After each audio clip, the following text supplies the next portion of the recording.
ಓಂ ಶ್ರೀ ಗುರುಸಿದ್ಧಲಿಂಗಾಯ ನಮಃ. ಓಂ ನಮಃ ಶಿವಾಯ. ಸಮಸ್ತ ಪವರ್ ಟಿವಿ ವೀಕ್ಷಕ ಬಾಂಧವರಿಗೆಲ್ಲ ಈ ಮಾಘ ಮಾಸದ ಶಿವರಾತ್ರಿಯ ಶುಭಾಶೀರ್ವಾದಗಳೊಂದಿಗೆ ಈ ಶಿವರಾತ್ರಿಯ ಅಮಾವಾಸ್ಯೆ ಅದರೊಳಗೂ ಶಂಖಯೋಗದಲ್ಲಿ ನಡೀತಾ ಇರುವ ಈ ಶಿವರಾತ್ರಿ ಅಮಾವಾಸ್ಯೆ ಮತ್ತು ಈ ಶಿವರಾತ್ರಿಯ ಮಹತ್ವವನ್ನು ತಿಳಿದುಕೊಳ್ಳೋಣ ಮತ್ತು ಈ ಅಮಾವಾಸ್ಯೆಯ ಫಲಾಫಲಗಳನ್ನು ತಿಳಿದುಕೊಳ್ಳೋಣ. ಜಾಗತಿಕವಾಗಿ ಭಾರತದ ಮೇಲೆ ಮತ್ತು ಕರ್ನಾಟಕದಲ್ಲಿ ಯಾವ ರೀತಿಯಿಂದ ಇದರ ಫಲಾಫಲಗಳು ಉಂಟಾಗ್ತಾ ಹೋಗುತ್ತೆ ಮತ್ತು ದೆಹಲಿಯಲ್ಲಿ ಇಂದು ಪದಗ್ರಹಣವನ್ನು ಮಾಡುತ್ತಾ ಇರುವ ರಾಜಕೀಯ ಪಕ್ಷಕ್ಕೆ ಮುಂದೆ ಯಾವ ರೀತಿಯಿಂದ ಲಾಭ ಉಂಟಾಗಲಿದೆ ಅಥವಾ ನಷ್ಟ ಉಂಟಾಗಲಿದೆ, ಈ ಎಲ್ಲ ಮಹತ್ವವನ್ನು ತಿಳಿದುಕೊಳ್ಳೋಣ. ಮತ್ತು ಈ ಶಂಖ ಯೋಗ ವಿಶೇಷವಾಗಿ ನಮ್ಮ ಕರ್ನಾಟಕದ ರೈತರಿಗೆ ಮತ್ತು ಭಾರತದ ರೈತರಿಗೆ ಯಾವ ರೀತಿಯಿಂದ ಫಲಾಫಲಗಳನ್ನು ನೀಡುತ್ತಾ ಹೋಗುತ್ತೆ ಮತ್ತು ನಮ್ಮ ಹೆಮ್ಮೆಯ ಸೈನಿಕರಿಗೆ ಯಾವ ಬಲವನ್ನು ನೀಡುತ್ತಾ ಹೋಗುತ್ತೆ ಮತ್ತು ನಮ್ಮ ಭಾರತದ ಯುವ ಪೀಳಿಗೆಗೆ ಯಾವ ರೀತಿಯಿಂದ ಲಾಭವನ್ನು ಉಂಟು ಮಾಡುತ್ತಾ ಇದೆ. ಬನ್ನಿ ಇವನ್ನೆಲ್ಲ ವಿಸ್ತಾರವಾಗಿ ತಿಳಿದುಕೊಳ್ಳೋಣ. 26ನೇ ತಾರೀಕು ಬುಧವಾರ ಸಂಜೆಯಿಂದ ಶಿವರಾತ್ರಿ ಪ್ರಾರಂಭವಾಗಲಿದೆ. ಮಹಾಶಿವ ಜ್ಯೋತಿರ್ಮಯನಾಗಿ ಆವಿರ್ಭವಿಸಿದ ಸುದಿನವಾಗಿದೆ. ಇಂತಹ ಶುಭ ದಿನದಲ್ಲಿ ನಾವು ಏನನ್ನ ಮಾಡಬೇಕು, ನಾವು ಏನನ್ನ ಮಾಡಿದರೆ ಹಲವಾರು ಎಲ್ಲ ಕಷ್ಟಗಳಿಂದ ಪರಿಹಾರ ಆಗ್ತೀವಿ. ಏಕೆಂದರೆ ನೀವೆಲ್ಲ ಎಷ್ಟೋ ಶಿವರಾತ್ರಿಗಳನ್ನು ನೋಡಿದ್ದೀರ. ಆ ಶಿವರಾತ್ರಿಯಲ್ಲಿ ನಾವು ಯಾವ ರೀತಿಯಿಂದ ಮಾಡಿದಾಗ ಮಾತ್ರ ನಾವು ಆ ಶಿವನ ಒಲಿಮೆಗೆ ಪಾತ್ರರಾಗಬಹುದು. ಏಕೆಂದರೆ ಭೋಲೆನಾಥ್ ಅಂತಂದೇಳಿ ಕರೆಯುವ ಆ ಮುಗ್ಧ ಮಹಾದೇವನನ್ನ ನಾವು ಈ ದಿನ ಯಾವ ರೀತಿಯಲ್ಲಿ ಅವನನ್ನ ಆರಾಧನೆಯನ್ನ ಮಾಡಬೇಕೆನ್ನೋದನ್ನ ತಿಳಿಸ್ತೀನಿ ವೀಕ್ಷಕರೇ ಕೊನೆಯಲ್ಲಿ.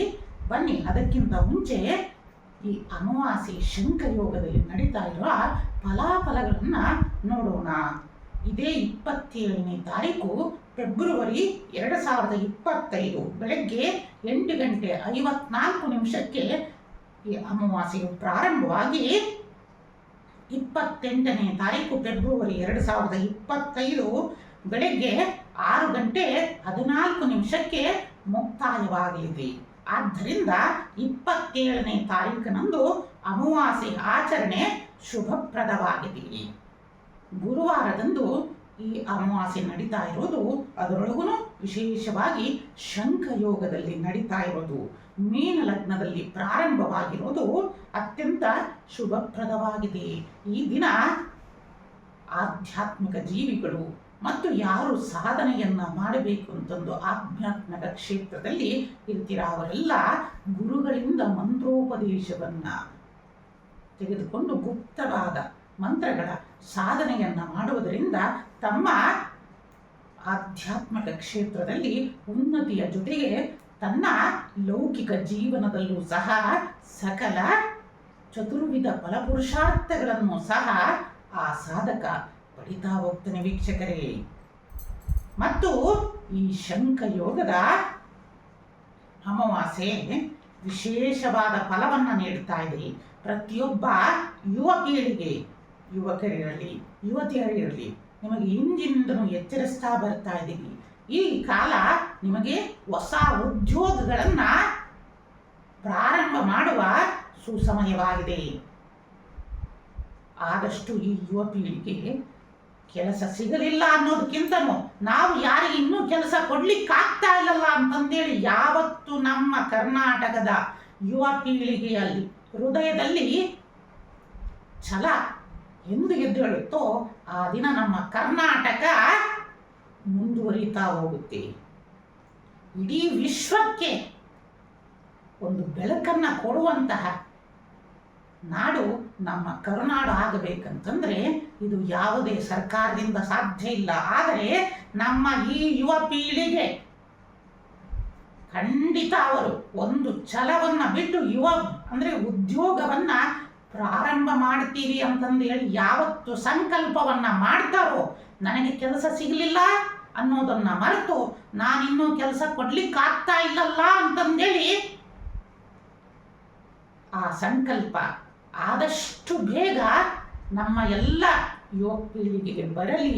ಎಲ್ಲ ಯುವಕರಿರಲಿ, ಯುವತಿಯರಿರಲಿ, ಸ್ವಂತ ಉದ್ಯೋಗವನ್ನ ಪ್ರಾರಂಭ ಮಾಡುವಂತಾಗಲಿ ಅಂತಂದೇಳಿ ಈ ಮಾಘ ಮಾಸದ ಶಿವರಾತ್ರಿಯಲ್ಲಿ ಕಾಲಜ್ಞಾನ ಮಠದಿಂದ ನಾವು ಆ ಶಿವನಲ್ಲಿ ಪ್ರಾರ್ಥನೆಯನ್ನ ಸಲ್ಲಿಸ್ತಾ ಇದ್ದೀವಿ. ಸಮಸ್ತ ಲೋಕ ಕಲ್ಯಾಣಕ್ಕೋಸ್ಕರ ನಮ್ಮೆಲ್ಲ ಯುವ ಪೀಳಿಗೆಗೆ ನೀನು ಸ್ಫೂರ್ತಿದಾಯಕನಾಗುವ ಮಹಾ ಸಂಕಲ್ಪವನ್ನ ನಾವುಗಳು ಮಾಡ್ತಾ ಇದ್ದೀವಿ.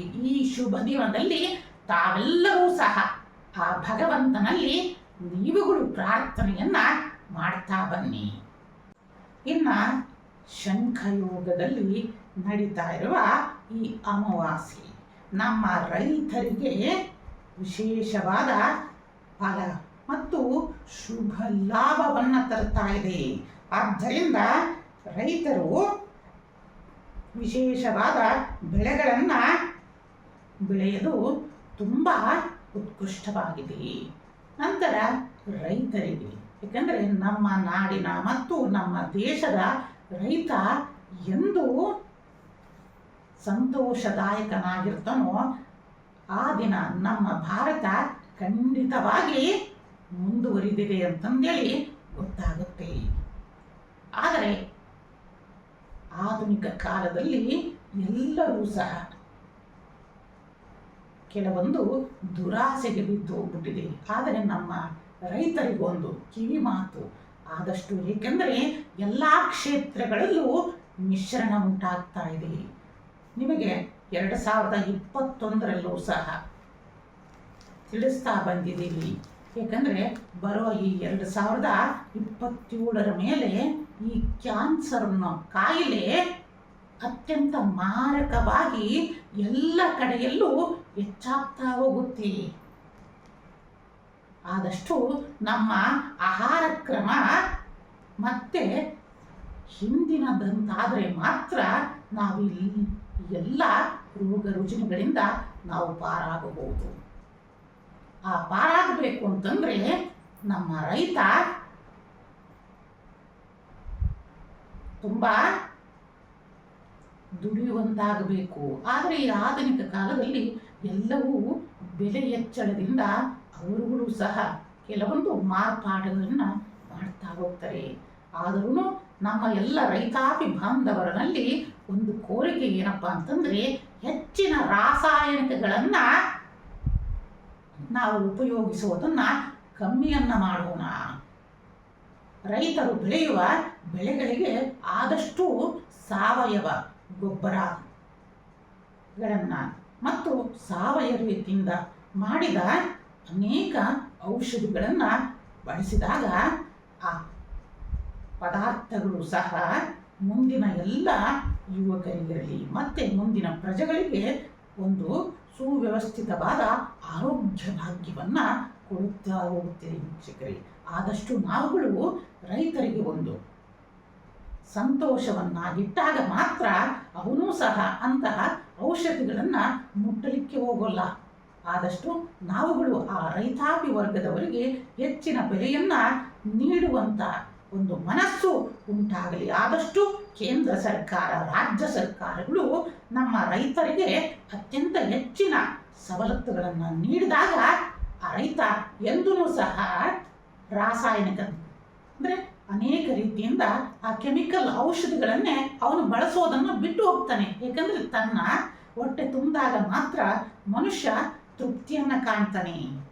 ಆದ್ದರಿಂದ ಹೆಚ್ಚಿನ ಈ ಸರ್ಕಾರಗಳು ರೈತಾಪಿ ವರ್ಗದವರ ಅನೇಕ ಕಷ್ಟಗಳನ್ನು ತೀರಿಸುವಂತಾಗಲಿ. ಏಕಂತಂದರೆ ರೈತನ ಮೇಲೆ ಇಡೀ ನಮ್ಮ ದೇಶದ ಆರ್ಥಿಕತೆ ಅವಲಂಬಿತ ಆಗಿರುತ್ತೆ. ವೀಕ್ಷಕರೇ, ಆದಷ್ಟು ರೈತರು ಈ ಮಾಘ ಮಾಸದಲ್ಲಿ ಕಬ್ಬು, ಈರುಳ್ಳಿ, ಬೆಳ್ಳುಳ್ಳಿ, ಮೆಣಸಿನಕಾಯಿ, ಬದನೆಕಾಯಿಗಳು, ಜೋಳ, ತೊಗರಿ, ತೆಂಗು, ಕೊಬ್ಬರಿ, ಉದ್ದಿನಕಾಳು, ಹುರುಳಿ, ಭತ್ತ, ಹತ್ತಿ, ಕಡಲೆ, ಶೇಂಗಾ, ಅಳಸಂದಿ, ಮೆಕ್ಕೆಜೋಳ, ಬೀನ್ಸ್, ಕ್ಯಾರೆಟ್, ಕಲ್ಲಂಗಡಿ ಮತ್ತು ಕರ್ಬೂಜ, ದ್ರಾಕ್ಷಿ ಮತ್ತು ವಿಶೇಷವಾಗಿ ಇನ್ನು ಆಧುನಿಕತೆಯಲ್ಲಿ ದೇಹವನ್ನು ತಂಪಾಗಿಸುವಂತಹ ಫಲಗಳೂ ಸಹ ಬರ್ತಾ ಇದೆ. ಅಂತಹ ತೋಟಗಾರಿಕೆಯಲ್ಲೂ ಸಹ ತೋಟಗಾರಿಕೆಯನ್ನು ಮಾಡುವುದರಿಂದ ರೈತನು ವಿಶೇಷವಾದ ಲಾಭಗಳನ್ನು ಪಡಿತಾ ಹೋಗ್ತಾನೆ. ಆದ್ದರಿಂದ ನಮ್ಮ ಹೆಚ್ಚಿನ ರೈತಾಪಿ ವರ್ಗದವರೆಲ್ಲ ಈ ಬೆಳೆಗಳನ್ನು ಈ ಅಮಾವಾಸ್ಯೆ ಆದ ತಕ್ಷಣವೇ ಬೆಳೆಯುವುದರಿಂದ ಉತ್ತಮ ಫಲಗಳನ್ನು ಅವರು ಕಾಣಬಹುದಾಗಿದೆ. ಇನ್ನು ಈ ಮಾಘ ಮಾಸದ ಶಂಖಯೋಗದಲ್ಲಿ ನಡೀತಾ ಇರುವ ಈ ಅಮಾವಾಸ್ಯೆಯ ಫಲಗಳಲ್ಲಿ ವಿಶೇಷವಾದ ಗುರುವಿನ ಅನುಗ್ರಹದಿಂದ ನಮ್ಮ ಹೆಮ್ಮೆಯ ಸೈನಿಕರಿಗೆ ವಿಶೇಷವಾದ ಅನುಗ್ರಹಗಳು ಉಂಟಾಗ್ತಾ ಇದ್ದಾವೆ. ಹೆಚ್ಚಿನ ರಕ್ಷಣೆಯನ್ನು ನಾವುಗಳು ಅವರಿಗೆ ನೀಡಬೇಕಾಗಿದೆ. ಏಕೆಂದರೆ ಇಂದು ನಮ್ಮ ಮಠ ಮಾನ್ಯಗಳಿರಲಿ, ಅನೇಕ ಸಂಘ ಸಂಸ್ಥೆಗಳಿರಲಿ, ಅನೇಕ ಪ್ರಜೆಗಳು ನೆಮ್ಮದಿಯಿಂದ ರಾತ್ರಿ ನಿದ್ದೆಯನ್ನು ಮಾಡ್ತೀವಿ ಅಂತಂದರೆ ಇದಕ್ಕೆ ಕಾರಣ ಯಾರಪ್ಪ ಅಂತಂದರೆ ಹಗಲು ರಾತ್ರಿ ನೋಡಿ ಅವರಿಗೆ ಎಷ್ಟು ಚಳಿ ಇರುತ್ತೋ ಮಳೆ ಇರುತ್ತೋ ಎಲ್ಲವನ್ನೂ ಲೆಕ್ಕಿಸಿದರೆ ನಮ್ಮ ರಾಷ್ಟ್ರಕ್ಕೋಸ್ಕರ ನಮ್ಮೆಲ್ಲ ಪ್ರಜೆಗಳಿಗೋಸ್ಕರ ಅವರು ತಮ್ಮ ಜೀವಮಾನವನ್ನೇ ಪಣಕ್ಕಿಟ್ಟು ಹಗಲು ರಾತ್ರಿ ಅನ್ನದಲೇ ನಮ್ಮ ಗಡಿಯನ್ನು ದೇಶದ ಗಡಿಯನ್ನು ಕಾಯ್ತಾ ಇರ್ತಾರಲ್ಲ, ಅಂಥವರಿಗೆ ಇನ್ನೂ ವಿಶೇಷವಾದ ರಕ್ಷಣಾ ವ್ಯವಸ್ಥೆ ಬರಬೇಕು ಅಂತಂದು ಕಾಲಜ್ಞಾನದಲ್ಲಿ ತಿಳಿಸ್ತಾ ಇದೆ. ಈಗ ಸೈನ್ಸು ಎಷ್ಟೋ ಮುಂದುವರಿತಾ ಇದೆ. ಆದ್ದರಿಂದ ನಮ್ಮ ಕೇಂದ್ರ ಸರ್ಕಾರಗಳು ಇನ್ನೂ ಹೆಚ್ಚಿನ ಆಧುನಿಕತೆ ಈಗ ಇನ್ನೂ ಹೆಚ್ಚಿನದಾಗಿ ನೀಡಿದೆ. ಆದರೆ ಇನ್ನೂ ಹೆಚ್ಚಿನ ರಕ್ಷಣಾ ವ್ಯವಸ್ಥೆಯನ್ನು ನಮ್ಮ ಸೈನಿಕರಿಗೆ ನೀಡಿದ್ದೇ ಆದರೆ ಇಡೀ ವಿಶ್ವದಲ್ಲೇ ನಮ್ಮ ಭಾರತೀಯ ಸೈನ್ಯಕ್ಕೆ ಪ್ರಥಮ ಸ್ಥಾನ ಅಗ್ರಸ್ಥಾನ ಉಂಟಾಗಲಿದೆ ಅಂತಂದೇಳಿ ಕಾಲಜ್ಞಾನದ ಪ್ರಕಾರ ಸೂಚನೆ ಉಂಟಾಗ್ತಾ ಇರೋದ್ರಿಂದ ನಮ್ಮೆಲ್ಲ ಸಿದ್ಧಲಿಂಗೇಶ್ವರ ಗದ್ದಿಗೆ ಮಠದಿಂದ ಒಂದು ಕೇಂದ್ರ ಸರ್ಕಾರಕ್ಕೆ ನಮ್ಮ ಭಕ್ತರ ವತಿಯಿಂದ ಶಿಷ್ಯರ ವತಿಯಿಂದ ಒಂದು ಸವಿನಯ ಪ್ರಾರ್ಥನೆಯನ್ನು ಮಾಡೋಣ. ತಿಳಿಸಿದಂತೆ ನಾವುಗಳು ಈ ವರ್ಷದ ಪ್ರಾರಂಭದಲ್ಲಿ ಅನೇಕ ದೇಶಗಳ ನಡುವೆ ನಡೀತಾ ಇರುವ ಅನೇಕ ಯುದ್ಧಗಳು ಸಹ ಈ ವರ್ಷ ಸಮಾಪ್ತಿಯಾಗಲಿದೆ. ಎಂತಹ ಘೋರವಾಗಿ ನಡೀತಾ ಇತ್ತು ಅಂಥ ಯುದ್ಧಗಳು ಈ ವರ್ಷ ಸಮಾಪ್ತಿಗೊಂಡು ದೇಶದಲ್ಲಿ ಶಾಂತಿಯನ್ನು ನೆಲೆಸುವ ವ್ಯವಸ್ಥೆ ಉಂಟಾಗಲಿಕ್ಕೆ ಸುಸಮಯ ಉಂಟಾಗ್ತಾ ಇದೆ. ಇನ್ನು ದೆಹಲಿಯ ಮುಖ್ಯಮಂತ್ರಿಗಳು ಫೆಬ್ರವರಿ 20, 2025ರಂದು ಪ್ರಮಾಣ ವಚನವನ್ನು ಸ್ವೀಕರಿಸ್ತಾ ಇದ್ದಾರೆ.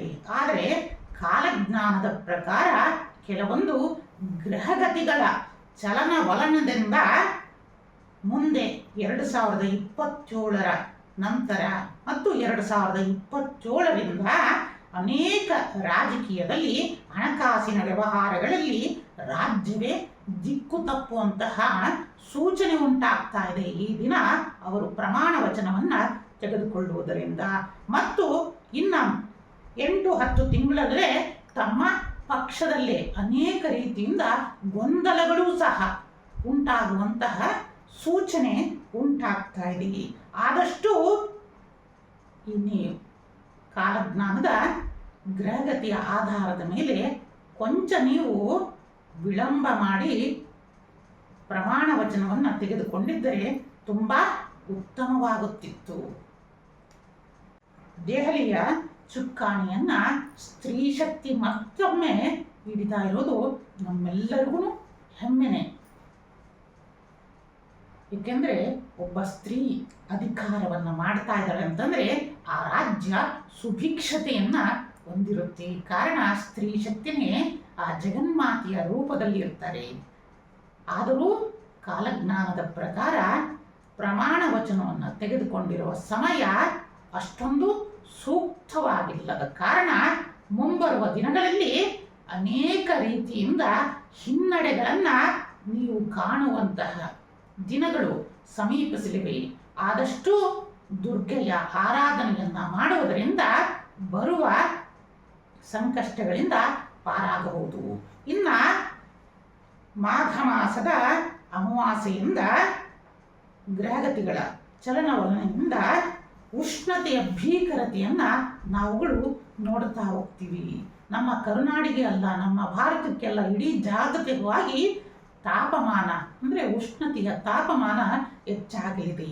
ಆದಷ್ಟು ಪ್ರತಿಯೊಬ್ಬ ಯುವ ಪೀಳಿಗೆ ಇರಲಿ, ಪ್ರತಿಯೊಬ್ಬ ಪ್ರಜೆಗಳೂ ಸಹ ಈ ಜಾಗತಿಕ ತಾಪಮಾನವನ್ನು ಕಡಿಮೆ ಮಾಡಲು ಒಂದೊಂದು ಗಿಡವನ್ನು ಆದಷ್ಟು ನಾವು ನೆಡುವುದರಿಂದ ಜಾಗತಿಕವಾದ ತಾಪಮಾನವನ್ನು ನಾವು ತಡೆಗಟ್ಟಬಹುದು.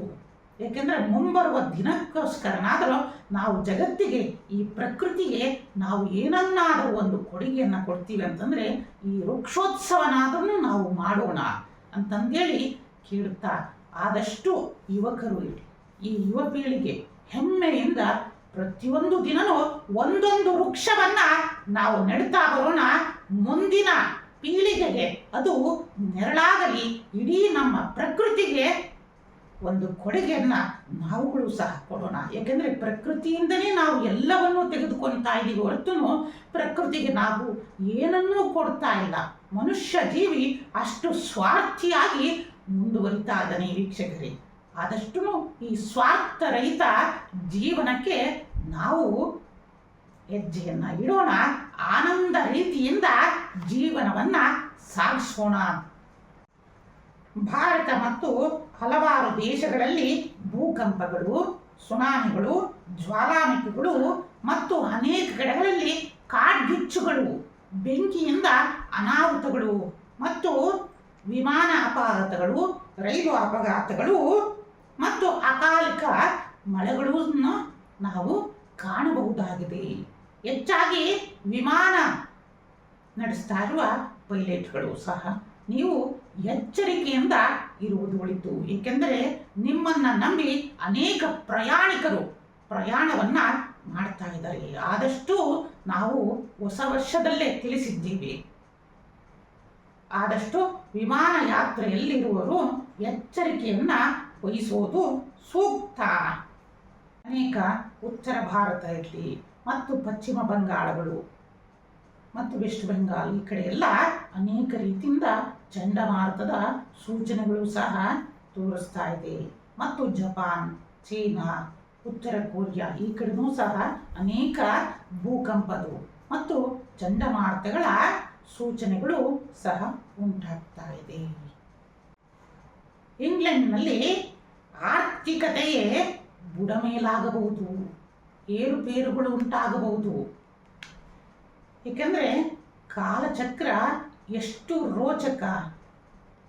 ಅದರೊಳಗೂ ನಾವು ಈ ಅಮಾವಾಸ್ಯೆದು ಕಾಲಜ್ಞಾನವನ್ನು ನೋಡ್ತಾ ಇದ್ದಾಗ ನಮಗೆ ಒಂದು ಆಶ್ಚರ್ಯವನ್ನು ಉಂಟು ಮಾಡ್ತಾ ಇದೆ. ಅನೇಕ ತಾಳೆಗರಿಗಳನ್ನು ಗ್ರಂಥಗಳಲ್ಲಿ ಉಲ್ಲೇಖವನ್ನು ನೋಡಿದಾಗ ತುಂಬ ಆಶ್ಚರ್ಯ ಉಂಟಾಗ್ತಾ ಇದೆ. ಏಕೆಂತಂದರೆ ಇಡೀ ಇಂಗ್ಲೆಂಡ್ನ ದೇಶದವರು ಇಡೀ ವಿಶ್ವದೆಲ್ಲೆಡೆ ಅನೇಕ ದೇಶಗಳನ್ನು ತಮ್ಮ ವಶಕ್ಕೆ ತೆಗೆದುಕೊಂಡು ತಮ್ಮ ಸಾಮ್ರಾಜ್ಯವನ್ನು ಸ್ಥಾಪನೆಯನ್ನು ಮಾಡಿದ್ರು. ತಮ್ಮ ಸಾಮ್ರಾಜ್ಯದಿಂದ ಅನೇಕ ದೇಶಗಳನ್ನು ಆಳ್ವಿಕೆಯನ್ನೂ ಸಹ ನಡೆಸಿದ್ರು. ಆದರೆ ಕಾಲಚಕ್ರ ಏನಪ್ಪ ತಿಳಿಸ್ತಾ ಇದೆ ಅಂತಂದರೆ, ಮುಂಬರುವ ದಿನಗಳಲ್ಲಿ ಈ ಇಂಗ್ಲೆಂಡ್ ದೇಶದವರನ್ನೇ ಇನ್ನೊಂದು ದೇಶ ಇರಲಿ, ಅನ್ಯ ಭಾಷೆಯವರಿರಲಿ, ಇಲ್ಲವೇ ಅನ್ಯ ಧರ್ಮದವರು ಈ ದೇಶವನ್ನು ಅಧಿಕಾರಕ್ಕೆ ಮತ್ತು ಈ ದೇಶದ ಅಧಿಕಾರವನ್ನು ತೆಗೆದುಕೊಳ್ಳುವಂತಹ ಸಮಯ ಸಮೀಪ ಆಗ್ತಾ ಇದೆ. ನೋಡಿ, ಆ ದಿನ ಇದೇ ದೇಶ ಇಡೀ ಎಷ್ಟೋ ದೇಶಗಳನ್ನು ತನ್ನ ಸ್ವಾಧೀನದಲ್ಲಿಟ್ಟುಕೊಂಡು, ಉದಾಹರಣೆಗೆ ನಮ್ಮ ಭಾರತವನ್ನೇ ಅಷ್ಟೊಂದು ಆಳ್ವಿಕೆಯನ್ನು ನಡೆಸಿತ್ತು. ಇಲ್ಲಿಂದ ನಮ್ಮ ಭಾರತದಿಂದ ಅನೇಕ ಎಷ್ಟು ಮಸಾಲೆ ಪದಾರ್ಥಗಳಿಂದ ಹಿಡಿದು ಅತ್ಯಮೂಲ್ಯ ರತ್ನ ವಜ್ರ ವೈಢೂರ್ಯಗಳಿಂದ ಅನೇಕ ನಿಧಿ ನಿಕ್ಷೇಪಗಳನ್ನೇ ಒತ್ತು ತನ್ನ ದೇಶಕ್ಕೆ ಸಾಗಿಸ್ತು. ಆದರೂ ನಮ್ಮ ಭಾರತ ಇಡೀ ವಿಶ್ವಕ್ಕೆ ಒಂದು ಹೆಮ್ಮೆ. ಎಷ್ಟೇ ದೇಶದವರು ಇಲ್ಲಿ ಬಂದು ದರೋಡೆಯನ್ನು ಮಾಡಿದ್ರೂ ಸಹ ಇಡೀ ವಿಶ್ವಕ್ಕೆ ಅತ್ಯಂತ ಶ್ರೀಮಂತ ರಾಷ್ಟ್ರ ನಮ್ಮ ಭಾರತ. ಆದರೂ ಏನಾದರೂ ಇಡೀ ವಿಶ್ವದಲ್ಲೇ ಇದನ್ನು ಮಾಡಿದರೆ ನಾವಿನ್ನೂ ಮುಂದುವರಿಯುತ್ತಾ ಇರುವ ದೇಶ. ಆದರೆ ಇಡೀ ವಿಶ್ವದಲ್ಲಿ ಶ್ರೀಮಂತರು ಹೆಚ್ಚಾಗಿರುವಂತಹ ದೇಶ ಯಾವುದು ಅಂತಂದರೆ ನಮ್ಮ ಭಾರತ. ನೋಡಿ ಎಷ್ಟು ವಿಚಿತ್ರ. ಆದರೂ ನಮ್ಮ ಭಾರತವನ್ನು ಮುಂದುವರಿಯುತ್ತಾ ಇರುವ ದೇಶ. ನಮ್ಮ ಪ್ರಜೆಗಳು ಪ್ರತಿಯೊಬ್ಬರೂ ಅರ್ಥವನ್ನು ಮಾಡ್ಕೋಬೇಕು, ನಾವು ಯಾವ ಸ್ಥಿತಿಯಲ್ಲಿದ್ದೇವೆ. ಯಾಕಪ್ಪ ಅಂತಂದರೆ ನೋಡಿ, ಇಂತಹ ಇಂಗ್ಲೆಂಡಿನ ದೇಶ ಮುಂಬರುವ ದಿನಗಳಲ್ಲಿ ತಾನೇ ಇನ್ನೊಬ್ಬರಿಗೆ ಅಡಿಯಾಳಾಗುವಂತಹ ಸಮಯ ಬರ್ತಾ ಇದೆ. ಆದರೂ ನಾವು ಒಬ್ಬ ಭಾರತೀಯನಾಗಿ, ಏಕೆಂದರೆ ಎಲ್ಲರೂ ಭಾರತೀಯರು ಈ ದಿನವನ್ನು ನೋಡೋಣ. ಏಕೆಂದರೆ ಕಾಲಚಕ್ರ ನೋಡಿ ಮೇಲೆಯಿಂದ ಕೆಳಕ್ಕೆ ತಿರುಗ್ತಾ ಹೋಗುತ್ತೆ. ಇದರ ಅರ್ಥ ಏನಪ್ಪ ಅಂತಂದರೆ ನಾವುಗಳು ಯಾವತ್ತೂ ಸಹ ಒಳ್ಳೆಯದನ್ನೇ ಯೋಚನೆಯನ್ನು ಮಾಡಬೇಕು, ಒಳ್ಳೆಯದನ್ನೇ ಮಾಡಬೇಕು. ಈ ಪಾಠ ನಮಗೆ ತಿಳಿಸಿಕೊಡುತ್ತೆ ವೀಕ್ಷಕರೇ. ಆದ್ದರಿಂದಲೇ ನಿಮಗೆ ಇದನ್ನೆಲ್ಲ ತಿಳಿಸಿದ್ದು. ಮನುಷ್ಯ, ನಾವು ರೈತ ಹೇಗೆ ಬೆಳೆಯನ್ನು ಬಿತ್ತಿ ಏನನ್ನು ಅಪೇಕ್ಷೆ ಮಾಡ್ತಾನೋ ಅದು ನಮಗೆ ಬರ್ತಾ ಹೋಗುತ್ತೆ. ಅರ್ಥ ಆಯ್ತಲ್ಲ ವೀಕ್ಷಕರೇ? ಆದಷ್ಟು ನಾವು ಒಳ್ಳೆಯದನ್ನ ಮಾಡ್ತಾ ಬರೋಣ. ಶಂಖ ಯೋಗದಲ್ಲಿ ನಡೀತಾ ಇರುವ ಈ ಶಂಖ ಓಂಕಾರವನ್ನ ಮಾಡುತ್ತೆ.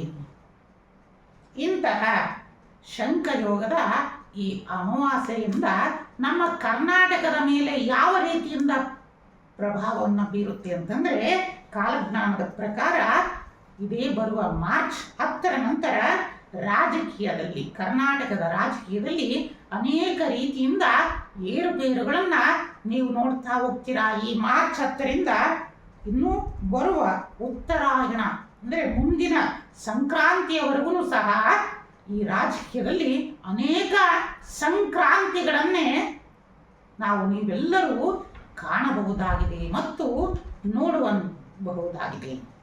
ಇನ್ನು ಮುಂಬರುವ ದಿನಗಳಲ್ಲಿ ನಮ್ಮ ನಾಡಿನ ಹೆಮ್ಮೆಯ ಗೃಹ ಸಚಿವರಾದ ಜಿ ಪರಮೇಶ್ವರರಿಗೆ ಉನ್ನತ ಹುದ್ದೆಗಳು ಸಹ ಲಭಿಸುವ ಸೂಚನೆಗಳನ್ನು ಕಾಲಜ್ಞಾನದ ಪ್ರಕಾರ ಅವರ ಗ್ರಹಗತಿಗಳ ಆಧಾರದಿಂದ ಅವರಿಗೆ ಉತ್ತಮ ಸ್ಥಾನಗಳು ಮತ್ತು ಅನೇಕ ಕೀರ್ತಿ ಯಶಸ್ಸುಗಳು ಅವರನ್ನು ಹುಡುಕಿಕೊಂಡು ಬರಲಿವೆ. ಇನ್ನು ಪ್ರಸಿದ್ಧ ರಾಜಕಾರಣಿಗಳು, ನೇರ ದಿಟ್ಟ ರಾಜಕಾರಣಿಗಳಾದ ಸಹಕಾರ ಸಚಿವರಾದ ಶ್ರೀಯುತ KN ರಾಜಣ್ಣವರಿಗೂ ಮುಂಬರುವ ದಿನಗಳಲ್ಲಿ ಉತ್ತಮ ಸ್ಥಾನ ಲಭಿಸಲಿದೆ. ಆದರೂ ಸಹ ಗ್ರಹಗತಿಗಳ ಆಧಾರದ ಮೇಲೆ ಅವರು ಎಚ್ಚರಿಕೆಯನ್ನ ವಹಿಸೋದು ಸೂಕ್ತ. ಹಿತಶತ್ರುಗಳ ಕಾಡಾಟ ಮತ್ತು ದುಷ್ಟಶಕ್ತಿಗಳ ಹಾವಳಿಯಿಂದ ಅನೇಕ ರೀತಿಯಿಂದ ಅವರಿಗೆ ವಿಘ್ನಗಳು ಎದುರಾಗುವ ಸಂಭವಗಳಿವೆ. ಆದಷ್ಟು KN ರಾಜಣ್ಣವರು ಎಚ್ಚರಿಕೆಯಿಂದ ಇರುವುದು ಒಳಿತು. ಏಕೆಂದರೆ ಮುಂದೆ ನಿಮಗೆ ಉತ್ತಮ ಸ್ಥಾನ ಮತ್ತು ಯಶಸ್ಸು ಕೀರ್ತಿಗಳು ಸಹ ನಿಮಗೆ ಲಭಿಸಲಿವೆ ಅಂತಂದು ಕಾಲಜ್ಞಾನದ ಪ್ರಕಾರ ಉಂಟಾಗಲಿದೆ.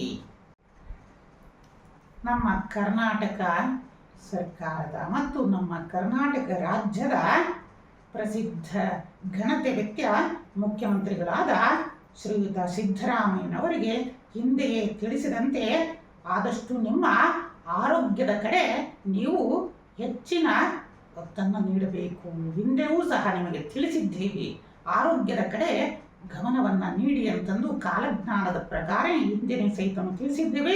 ಇನ್ನೂ ಮುಂದೆಯೂ ಸಹ ಅನೇಕ ರೀತಿಯಿಂದ ಆರೋಗ್ಯದ ಕಡೆ ನೀವು ಗಮನವನ್ನು ನೀಡಬೇಕಾಗುತ್ತೆ. ಮತ್ತು ನಿಮ್ಮ ಜೊತೆಯಲ್ಲಿರುವವರೇ ನಿಮ್ಮ ಸ್ಥಾನಕ್ಕೆ ಕುತ್ತು ತರಲು ಅನೇಕ ರೀತಿಯಿಂದ ಕುತಂತ್ರಗಳನ್ನ ಮತ್ತು ಸಂಚನ್ನ ರೂಪಿಸ್ತಾ ಇದ್ದಾರೆ. ಏಕೆಂದರೆ ಕಾಲಜ್ಞಾನದ ಪ್ರಕಾರ ಈ ಅಮಾವಾಸ್ಯೆಯ ಗ್ರಹಗತಿಗಳನ್ನ ಪರಿಶೀಲಿಸಿದಾಗ ಕರ್ನಾಟಕದ ರಾಜ್ಯದ ಆಳುವ ರಾಜನಿಗೆ ಅನೇಕ ರೀತಿಯಿಂದ ಕುತಂತ್ರಗಳು ಮತ್ತು ದುಷ್ಟಶಕ್ತಿಗಳಿಂದ ಮತ್ತು ವಾಮ ಮಾರ್ಗದಿಂದ ಅನೇಕ ರೀತಿಯಿಂದ ನಿಮಗೆ ಕುತಂತ್ರದಿಂದ ಅಧಿಕಾರವನ್ನ ಕಿತ್ತುಕೊಳ್ಳುವಂತಹ ಸೂಚನೆಗಳು ಹೆಚ್ಚಾಗ್ತಾ ಇದೆ. ಆದಷ್ಟು ಈ ವಿಘ್ನಗಳನ್ನು ನೀವು ಪರಿಹರಿಸಿದ್ದೆ ಆಗಿದರೆ ಮುಂದೆ ಕರ್ನಾಟಕಕ್ಕೆ ನಿಮ್ಮ ಹೆಸರು ಒಂದು ಇತಿಹಾಸವನ್ನ, ಒಂದು ಸೃಷ್ಟಿಯನ್ನ ಮಾಡಲಿದೆ. ಆದಷ್ಟು ನಮ್ಮ ಸಿದ್ದರಾಮಯ್ಯನವರಿಗೆ ಒಳಿತಾಗಲಿ. ಆದಷ್ಟು ಬಡವರ ಪರ ಮತ್ತು ಸರ್ವಧರ್ಮದವರ ಪರವಾಗಿ ಧ್ವನಿ ಎತ್ತುವಂತಾಗಲಿ. ಸಕಲ ಧರ್ಮದವರಿಗೂ ನೀವು ಎಲ್ಲ ಸಹಕಾರವನ್ನ ನೀಡುತ್ತಾ ನಮ್ಮ ಕರ್ನಾಟಕವನ್ನ ಮುನ್ನಡೆಸುವಂತಾಗಲಿ ಅಂತಂದು ಶುಭಾಶೀರ್ವಾದವನ್ನ ನೀಡ್ತಾ ಇದ್ದೀವಿ. ಭಾರತದ ಹೆಮ್ಮೆಯ ಪ್ರಸಿದ್ಧ ಮತ್ತು ಘನತೆವೆತ್ತ ಪ್ರಧಾನಮಂತ್ರಿಗಳಾದ ಸನ್ಮಾನ್ಯ ನರೇಂದ್ರ ಮೋದಿಜಿಯವರಿಗೆ ನಿಮ್ಮ ಕೀರ್ತಿ ಮತ್ತು ನಿಮ್ಮ ಹೆಸರು ಇಡೀ ವಿಶ್ವದಾದ್ಯಂತ ಹರಡಲಿದೆ. ಈ ಬರುವ ಅಮಾವಾಸ್ಯೆಯ ಕಾಲಜ್ಞಾನದ ಪ್ರಕಾರ ನಿಮ್ಮ ಕೀರ್ತಿ ಮತ್ತು ಇಮ್ಮಡಿಯಾಗಲಿದೆ. ನೀವು ಮಾಡುವ ಪ್ರತಿಯೊಂದು ಕೆಲಸದಲ್ಲೂ ಭಗವಂತನ ಅನುಗ್ರಹಗಳು ಉಂಟಾಗಲಿದೆ ಮತ್ತು ನಮ್ಮ ಭಾರತದ ಕೀರ್ತಿ ಎಲ್ಲೆಡೆ ಪಸರಿಸಲಿವೆ. ಕಾಲಜ್ಞಾನದ ಪ್ರಕಾರ ನೀವು ನಮ್ಮ ದೇಶವನ್ನ ಉತ್ತುಂಗಕ್ಕೆ ಏರಿಸಲಿದ್ದೀರಿ. ಆದರೂ ಬರುವ ಏಪ್ರಿಲ್ ನಂತರ ನಿಮ್ಮ ರಕ್ಷಣಾ ವಲಯದಲ್ಲಿ ಭದ್ರತಾ ಸಿಬ್ಬಂದಿಗಳನ್ನ ರಕ್ಷಣೆಗೆ ಇನ್ನೂ ಹೆಚ್ಚಿನದಾಗಿ ನೀವು ನಿಯೋಜಿಸುವುದು ಸೂಕ್ತವಾಗಿದೆ. ಏಕೆಂದರೆ ಏಪ್ರಿಲ್ ನಂತರ ಕಾಲಜ್ಞಾನದ ಪ್ರಕಾರ ಅನೇಕ ರೀತಿಯಿಂದ ಶತ್ರು ಬಾಧೆಗಳು ಮತ್ತು ಅನೇಕ ರೀತಿಯ ಕುತಂತ್ರಗಳು ಸಹ ನಡೆಯುವ ಸೂಚನೆಗಳು ಕಾಣ್ತಾ ಇದ್ದಾವೆ. ಆದಷ್ಟು ನೀವು ಭದ್ರತೆಯನ್ನ ಲೋಕಸಭೆಯಲ್ಲಿರಲಿ ಮತ್ತು ನಿಮ್ಮ ಗೃಹ ಕಚೇರಿನಲ್ಲಿರಲಿ ಎಲ್ಲ ಕಡೆಯಲ್ಲೂ ರಕ್ಷಣೆಯನ್ನ ನೀವು ಹೆಚ್ಚಿನ ಭದ್ರತೆಯನ್ನ ಪಡೆದುಕೊಳ್ಳುವುದು ಉತ್ತಮ. ಕಾರಣ ಭಗವಂತ ನೋಡಿ ಒಳ್ಳೆಯವರಿಗೆ ಅತಿ ಹೆಚ್ಚಿನ ಪರೀಕ್ಷೆಯನ್ನ ನೀಡುತ್ತಾ ಹೋಗ್ತಾನೆ. ಆದಷ್ಟು ಮೋದಿಜಿಯವರು ತಮ್ಮ ರಕ್ಷಣಾ ವ್ಯವಸ್ಥೆಯನ್ನ ಹೆಚ್ಚಿಸಿಕೊಳ್ಳುವುದು ಸೂಕ್ತ. ಆದಷ್ಟು ಪೂರಿಯಲ್ಲಿರುವ ಜಗನ್ನಾಥನನ್ನ ಆರಾಧನೆಯನ್ನ ಮಾಡುವುದರಿಂದ ಬರುವ ಈ ಎಲ್ಲ ಸಂಕಷ್ಟಗಳಿಂದಲೂ ಸಹ ಪಾರಾಗ್ತಾ ಹೋಗ್ತೀರಾ. ಆ ಜಗನ್ನಾಥನ ಕೃಪೆ ನಿಮ್ಮ ಮೇಲಿರಲಿ ಅಂತಂದು ಶುಭಾಶೀರ್ವಾದವನ್ನ ನೀಡುತ್ತಾ ಇದ್ದೀವಿ. ಕಾಲಜ್ಞಾನದ ಪ್ರಕಾರ ಸನ್ಮಾನ್ಯ ಶ್ರೀಯುತ DK ಸುರೇಶ್ ಅವರಿಗೆ ಮುಂಬರುವ ದಿನಗಳಲ್ಲಿ ಉನ್ನತ ಸ್ಥಾನಗಳು ಸಹ ಅವರನ್ನ ಹುಡುಕಿಕೊಂಡು ಬರಲಿವೆ ಮತ್ತು ಉನ್ನತ ಸ್ಥಾನಮಾನ ಗೌರವಾದಿಗಳು DK ಸುರೇಶ್ ಅವರಿಗೆ ಪ್ರಾಪ್ತಿಯಾಗಲಿವೆ. ಇನ್ನ ಶ್ರೀಮಠಕ್ಕೆ ಹಲವಾರು ಶಿಷ್ಯಂದಿರು ಬಂದು ಒಂದು ಪ್ರಶ್ನೆಯನ್ನ ಪ್ರತಿಯೊಬ್ಬರೂ ಕೇಳ್ತಾ ಇದ್ದಾರೆ. ಏನಪ್ಪಾ ಅಂತಂದ್ರೆ, ಗುರುಗಳೇ, ನಮ್ಮ ಈ ಕರ್ನಾಟಕದ BJPಯ ಬಗ್ಗೆ ಇದು ಯಾವಾಗ ಸರಿ ಹೋಗುತ್ತೆ ಅಂತಂದು. ಆ ಕಾಲಜ್ಞಾನದ ಪ್ರಕಾರ ನಂತರ ತಿಳಿಸ್ತೀನಿ. ಆದರೆ ಅದಕ್ಕಿಂತ ಮುಂಚೆ ಸುಮಾರು ಜನಗಳು ಕೇಳಿದ್ದಾರೆ. ಸುಮಾರು ಜನ, ಎಷ್ಟು ಅಂತಂದರೆ ಸುಮಾರು ಒಂದು 500ರಿಂದ ಜಾಸ್ತಿನೇ ಇದ್ದಾರೆ.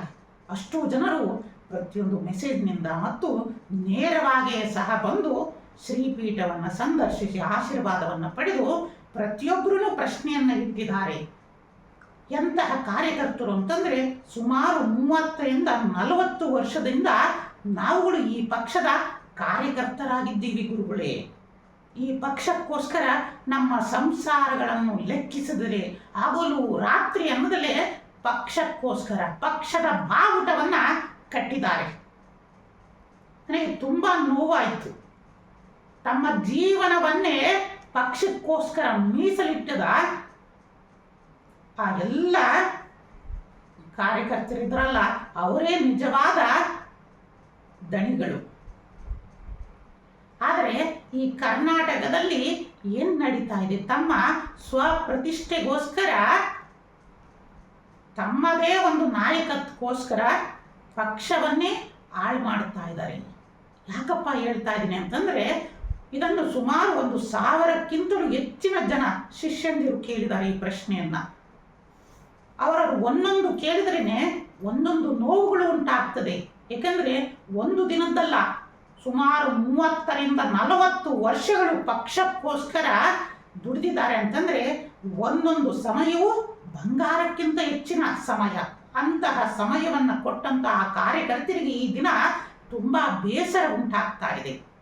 ಆ ಪಕ್ಷಕ್ಕೋಸ್ಕರ ನೋಡಿ, ಮಧ್ಯರಾತ್ರಿ ಅನ್ನೋದಲ್ಲೇ ಕೆಲವೊಬ್ರು ಹೇಳ್ತಾರೆ, ಮಧ್ಯರಾತ್ರಿನಲ್ಲೂ ಸಹಿತ ಬುದ್ಧಿ ನಾವುಗಳು ಬಾವುಟವನ್ನ ಕಟ್ಟಿದ್ದೀವಿ, ಬರ್ತೀವಿ ಅಂತಂದ್ರೆ ಇಡೀ ಊರಿಗೆ ಆ ಎಲ್ಲ ಪಕ್ಷದ ಬಾವುಟದಿಂದ ಹಿಡಿದು ಚಿಹ್ನೆಗಳಿಂದ ಹಿಡಿದು ಅಲಂಕಾರವನ್ನ ಮಾಡ್ತಿದ್ವಿ ಊರಿನಲ್ಲಿ ಅಂತಂದು.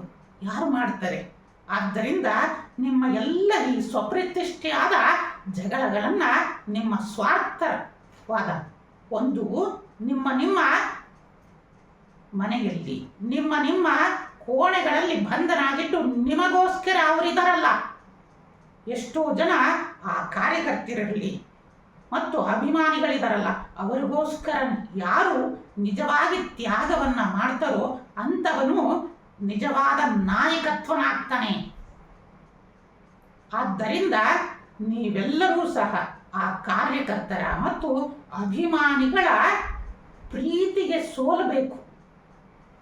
ನಿಮ್ಮ ಸ್ವಪ್ರತಿಷ್ಠೆ ಅಲ್ಲ, ಆ ಸ್ವಪ್ರತಿಷ್ಠೆಯನ್ನ ಬಿಟ್ಟು ಪಕ್ಷದ ಏಳಿಗೆಗೋಸ್ಕರ ಮತ್ತು ದೇಶದ ಉಳಿವಿಗೆ ಮತ್ತು ರಾಜ್ಯದ ಉಳಿವಿಗೋಸ್ಕರ ಯಾರು ತನ್ನ ಎಲ್ಲ ಸ್ವಪ್ರತಿಷ್ಠೆಯನ್ನ ಬದಿಗೊಟ್ಟು ಒಂದು ಹೆಜ್ಜೆ ಮುಂದೆ ಇಡ್ತಾನೋ ಸ್ವಾರ್ಥರಹಿತವಾದ ಜೀವನಕ್ಕೆ, ಆ ದಿನ ಪ್ರತಿಯೊಬ್ಬ ಕಾರ್ಯಕರ್ತನಿರಲಿ, ಪ್ರತಿಯೊಬ್ಬ ಅಭಿಮಾನಿಗಳು ನಿಮ್ಮನ್ನ ಇನ್ನೂ ಉತ್ತುಂಗಕ್ಕೆ ಏರಿಸ್ತಾರೆ ಅನ್ನೋದನ್ನ ಕಾಲಜ್ಞಾನದ ಪ್ರಕಾರ ನಿಮಗೆ ಒಂದು ಕಿವಿ ಮಾತನ್ನ ತಿಳಿಸ್ತಾ ಇದ್ದೀವಿ.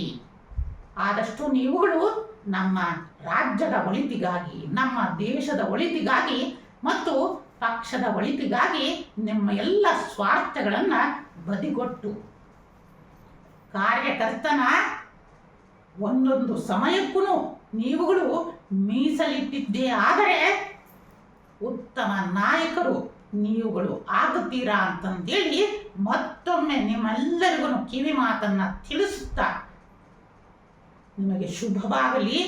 ಕಾರ್ಯಕರ್ತನಿಗೊಂದು ನೀವುಗಳು ಆ ಕಾರ್ಯಕರ್ತನ ಒಂದೊಂದು ಸಮಯಕ್ಕೂ ನೀವುಗಳು ಮುಂದೆ ಬೆಲೆಯನ್ನ ನೀಡ್ತೀರಾ ಅಂತಂದೇಳಿ ಮಗದೊಮ್ಮೆ ತಿಳಿಸುತ್ತಾ, ಬನ್ನಿ ಈ ಶಿವರಾತ್ರಿಯ ಮಹತ್ವವನ್ನ ತಿಳಿದುಕೊಳ್ಳೋಣ.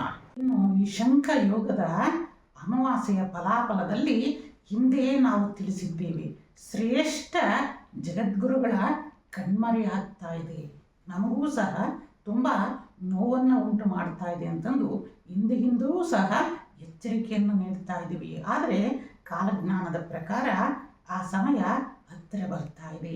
ಈ ಅಮಾವಾಸ್ಯೆಯ ಫಲಾಫಲಗಳು ಮತ್ತು ಗ್ರಹಗತಿಗಳ ಗೋಚಾರ ಮತ್ತು ಅಕ್ಷಾಂಶ ರೇಖಾಂಶದಿಂದ ನೋಡಿದಾಗ ನಮ್ಮ ಭಾರತದಿಂದ ಹೊರಗಡೆ ಇರುವ, ಅಂದರೆ ಇನ್ನೂ ಭಾರತದಲ್ಲೂ ಇದೆ, ಆದರೆ ಈಗಿನ ಅಮಾವಾಸ್ಯೆಯ ಈ ಮಾಘ ಮಾಸದ ಅಮಾವಾಸ್ಯೆಯ ಪ್ರಕಾರ ಭಾರತದಿಂದ ಹೊರಗಡೆ ಇರುವ ಅತ್ಯಂತ ಪ್ರಸಿದ್ಧ ಮತ್ತು ಜನಸೇವೆಯಲ್ಲಿ ತತ್ಪರರಾಗಿರುವ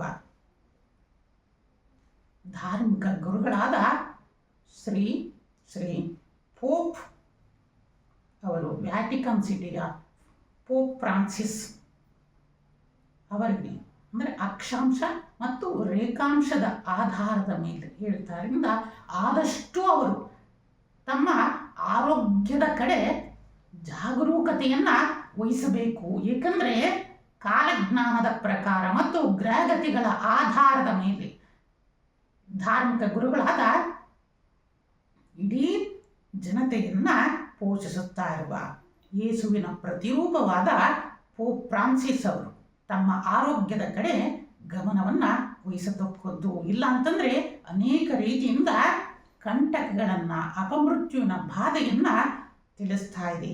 ಆದಷ್ಟು ಸಹ ಅವರಿಗೆ ಪರಮಮಂಗಳವನ್ನು ಉಂಟು ಮಾಡಲಿ ಭಗವಂತ ಆ ಸಿದ್ಧಲಿಂಗೇಶ್ವರರು ದೀರ್ಘಾಯುಷ್ಯವನ್ನು ಕೊಟ್ಟು ಅವರ ಸೇವೆ ಇಡೀ ಸಮಾಜಕ್ಕೆ, ಇಡೀ ವಿಶ್ವಕ್ಕೆ ತಲುಪುವಂತಾಗಲಿ ಅಂತಂದು ನಾವುಗಳು ಸಹ ಪ್ರಾರ್ಥನೆಯನ್ನು ಈ ಶಿವರಾತ್ರಿಯಿಂದ ಮಾಡೋಣ ಅಂತಂದು ಕೇಳ್ತಾ ಇದ್ದೀವಿ.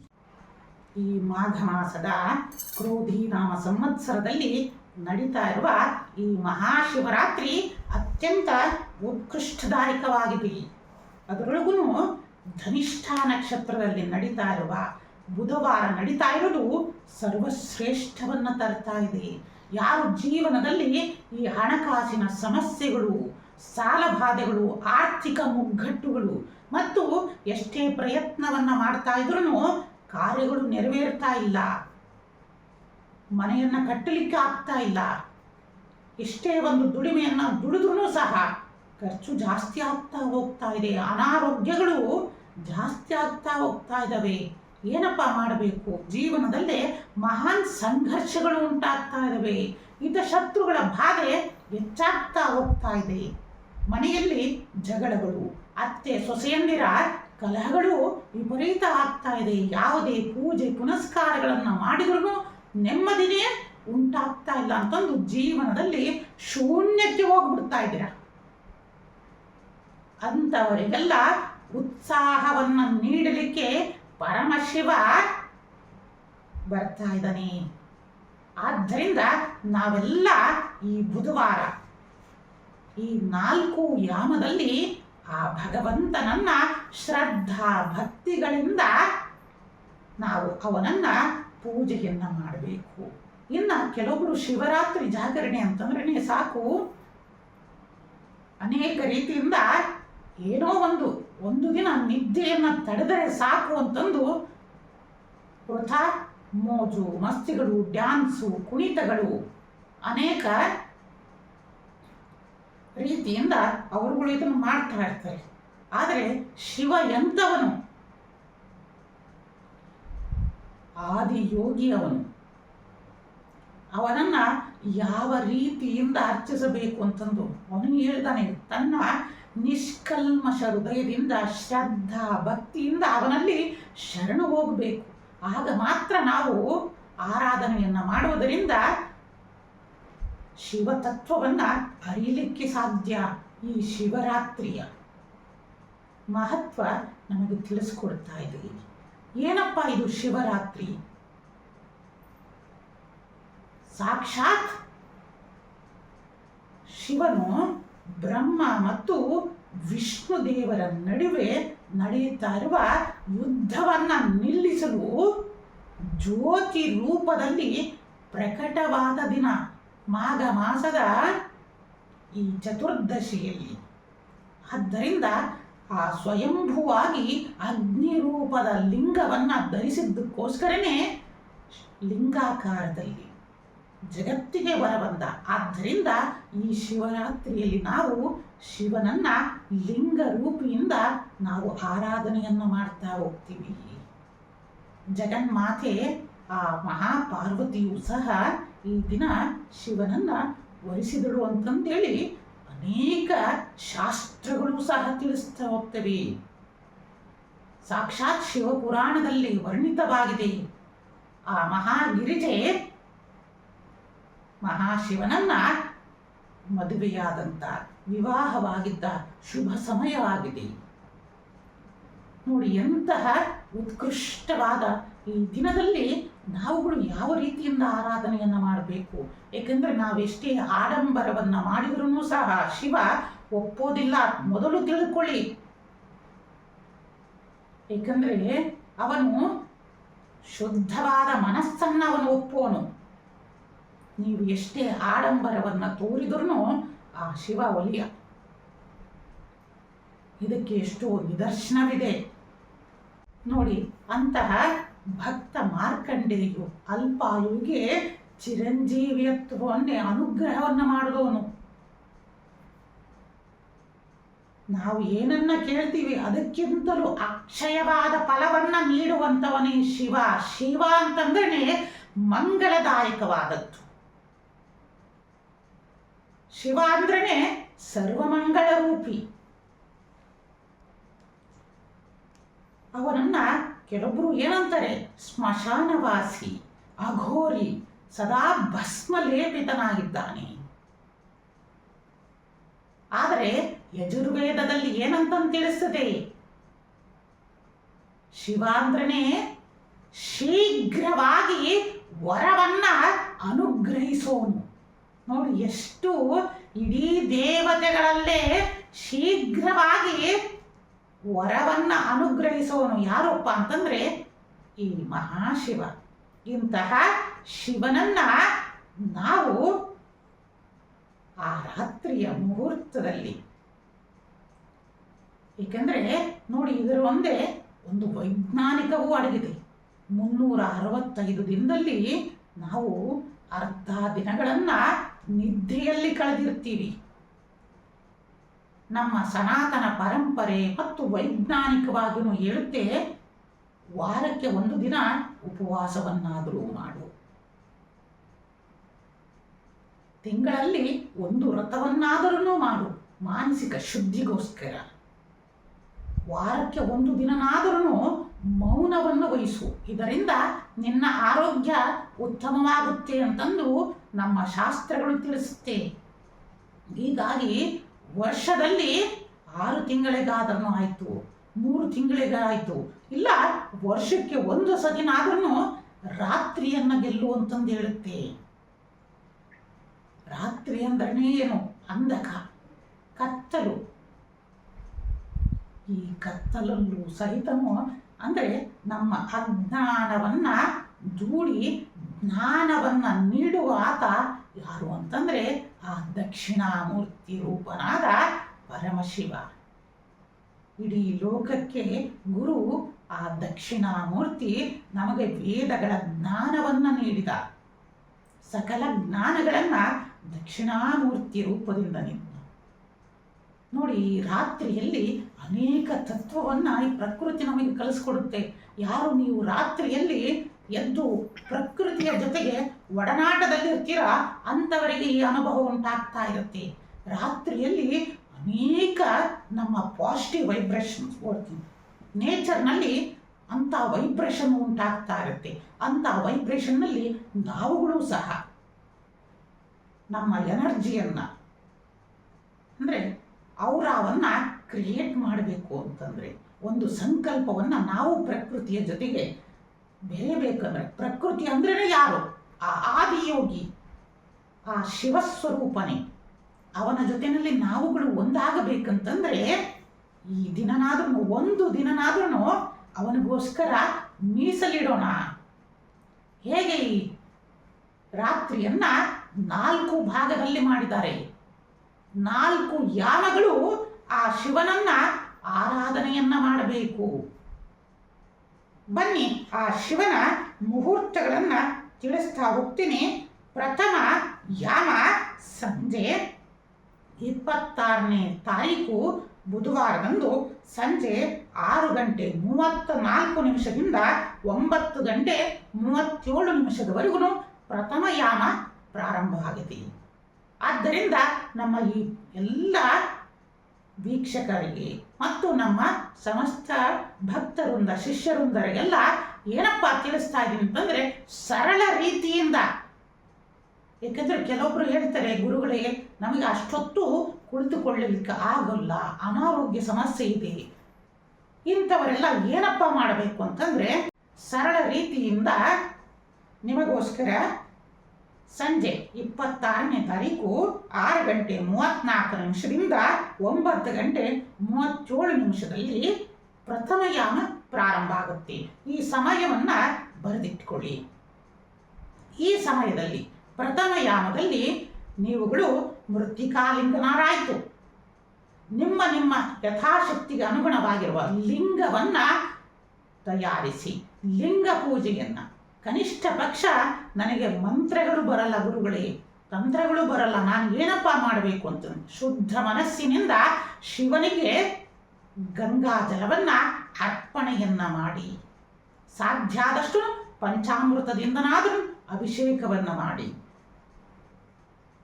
ರುದ್ರ ಚಮಕ ನಮಕಗಳಿಂದ ಅವನನ್ನ ಆರಾಧನೆಯನ್ನ ಮಾಡಿ. ಅದುಗಳು ಆಗೋದಿಲ್ವಾ, ಸ್ವಲ್ಪ ಗಂಗಾಜಲವನ್ನಾದರೂ ಸಮರ್ಪಣೆಯನ್ನ ಮಾಡಿ ಒಂದು ಬಿಲ್ವ ಪತ್ರೆಯನ್ನ ಓಂ ನಮಃ ಶಿವಾಯ, ಓಂ ನಮಃ ಶಿವಾಯ ಅನ್ನೋ ಆ ಮಹಾಮಂತ್ರವನ್ನ ಹೇಳಿ ಶಿವನಿಗೆ ನಮಸ್ಕಾರವನ್ನ ಮಾಡಿ. ಖಂಡಿತ ಶಿವ ನಿಮ್ಮ ಪೂಜೆಯನ್ನು ಅವನು ಸ್ವೀಕರಿಸ್ತಾನೆ.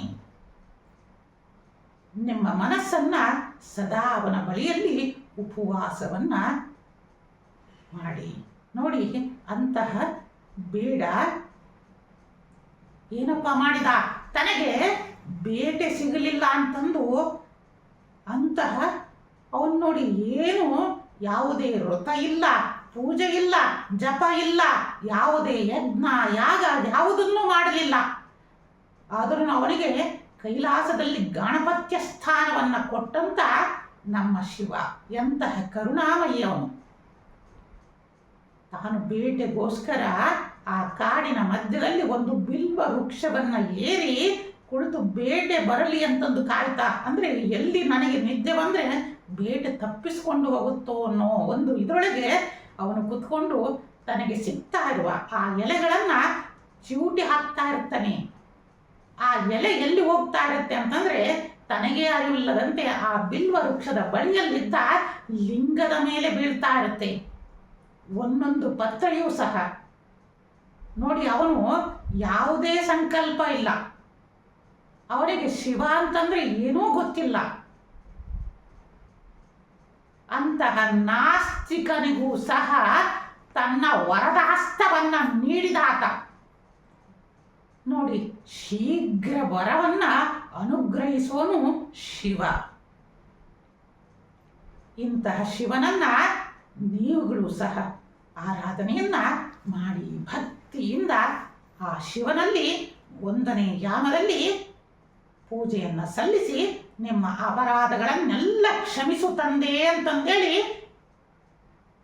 ಆ ಶಿವನಲ್ಲಿ ಪ್ರಾರ್ಥನೆಯನ್ನ ಮಾಡಿ. ಇನ್ನ 2ನೇ ಯಾಮ 9 ಗಂಟೆ 37 ನಿಮಿಷದಿಂದ ಪ್ರಾರಂಭವಾಗಿ 12 ಗಂಟೆ 39 ನಿಮಿಷದವರೆಗೂ 2ನೇ ಯಾಮ. ಈ ಯಾಮದಲ್ಲಿ 9:37ರಿಂದ 12 ಗಂಟೆ 39 ನಿಮಿಷದಲ್ಲಿ 2ನೇ ಯಾಮ ನಡೀತಾ ಇರುತ್ತೆ. ಈ ಸಮಯದಲ್ಲಿ 11 ಸತಿ ಆದರೂ ಇಲ್ಲ, ನಿಮ್ಮ ಕೈಲಾದಷ್ಟು 108 ಸತಿ ಆದರೂ ಓಂ ನಮಃ ಶಿವಾಯ ಅಂತಂದು ಮತ್ತೆ ಶಿವನಿಗೆ ಪಠಣೆಯನ್ನ ಮಾಡಿ ಶಿವನಿಗೆ ಮತ್ತೆ ಗಂಗಾಜಲವನ್ನ ಮತ್ತು ಬಿಲ್ವ ಪತ್ರೆಯನ್ನ ಸಮರ್ಪಣೆಯನ್ನ ಮಾಡಿ ಆ ಶಿವನಲ್ಲಿ ಪ್ರಾರ್ಥನೆಯನ್ನ ಮಾಡಿ. ನೋಡಿ, ಈ 4 ಯಾಮಗಳು ನಮಗೆ ಧರ್ಮ, ಅರ್ಥ, ಕಾಮ, ಮೋಕ್ಷಗಳನ್ನ ಸೂಚನೆಯನ್ನ ಮಾಡುತ್ತೆ. ಹಾಗಾದ್ರೆ ಕೆಲವೊಬ್ರು ಕೇಳ್ತಾರೆ, ಗುರುಗಳೇ ನನಗೆ ಆ ಸಮಯ ಮೀರಿ ಹೋಯ್ತಂದ್ರೆ ಅದು ತಪ್ಪುತ್ತಾ? ಯಾವುದೂ ತಪ್ಪಲ್ಲ. ಚತುರ್ವಿಧ ಫಲಪುರುಷಾರ್ಥಗಳನ್ನು ನೀಡುವವನು ಆ ಶಿವ. ನೀವು ಯಾವುದೇ ಸಮಯ ಇರಲಿ, ನೀವು ಹೇಗೆ ಇರಿ, ಭಕ್ತಿಯಿಂದ ಶುದ್ಧ ಮನಸ್ಸಿನಿಂದ ಓಂ ನಮಃ ಶಿವಾಯ ಅಂದ್ರೂ ಸಾಕು, ಆ ಯಾಮದ ಪೂಜೆಯನ್ನ ಅವನು ಸ್ವೀಕರಿಸಿಕೊಳ್ತಾನೆ. ವೀಕ್ಷಕರೇ, ಆದ್ದರಿಂದ ಶುದ್ಧ ಮನಸ್ಸಿನಿಂದ ಈ ಪೂಜೆಯನ್ನ ಮಾಡಿ. ಇನ್ನ ನಿಶಿತ ಕಾಲ ಮುಹೂರ್ತ ಪೂಜೆ ಶಿವನಿಗೆ ಅತ್ಯಂತ ಶ್ರೇಷ್ಠವಾದದ್ದು. ಈ ದಿನ ನಿಶಿತ ಕಾಲ ಮಧ್ಯರಾತ್ರಿ 12 ಗಂಟೆ 15 ನಿಮಿಷಕ್ಕೆ ಪ್ರಾರಂಭವಾಗಿ 1 ಗಂಟೆ 4 ನಿಮಿಷದವರೆಗೂ ನಿಶಿತ ಮುಹೂರ್ತ ಪೂಜೆ ಇದೆ.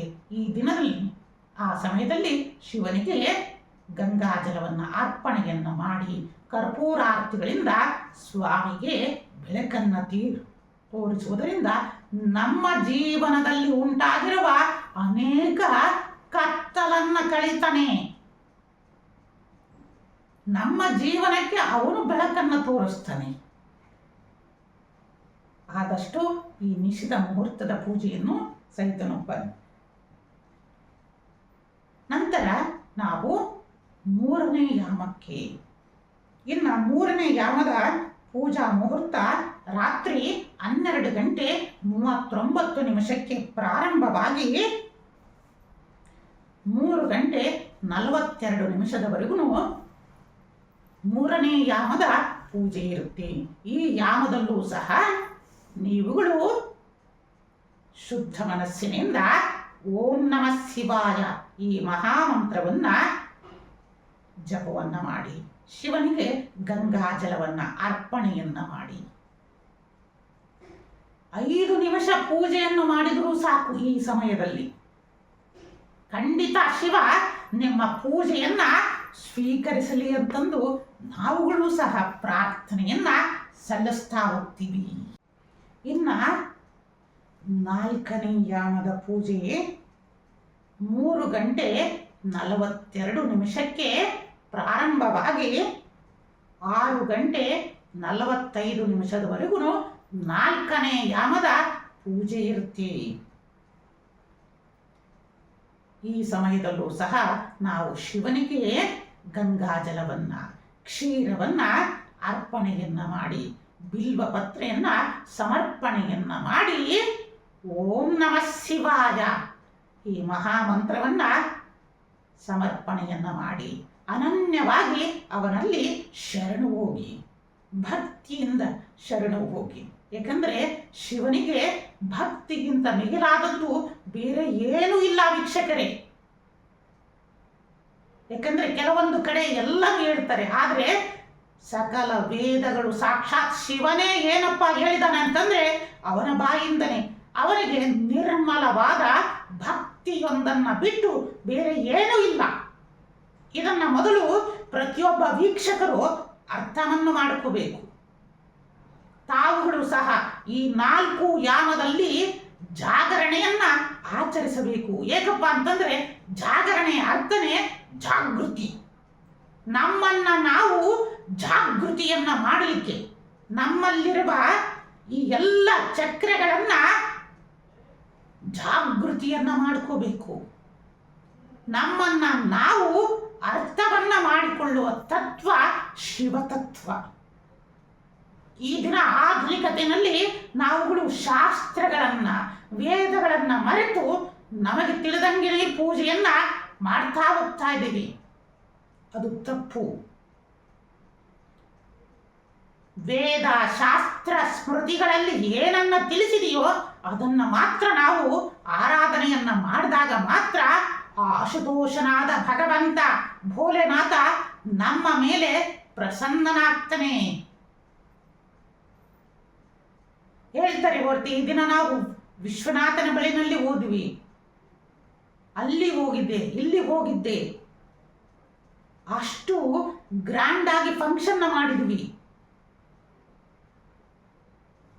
ಶಿವನ ಚರಿತ್ರೆಯಲ್ಲಿ ಬರೋದು ಅವನು ಎಂತೆಂತಹ ಭಕ್ತರನ್ನ ಉದ್ಧಾರವನ್ನ ಮಾಡಿದ್ದಾನೆ ಅಂತಂದ್ರೆ ನೀವುಗಳು ಆ ಶಿವಪುರಾಣವನ್ನ ಓದಿದಾಗ ಗೊತ್ತಾಗುತ್ತೆ.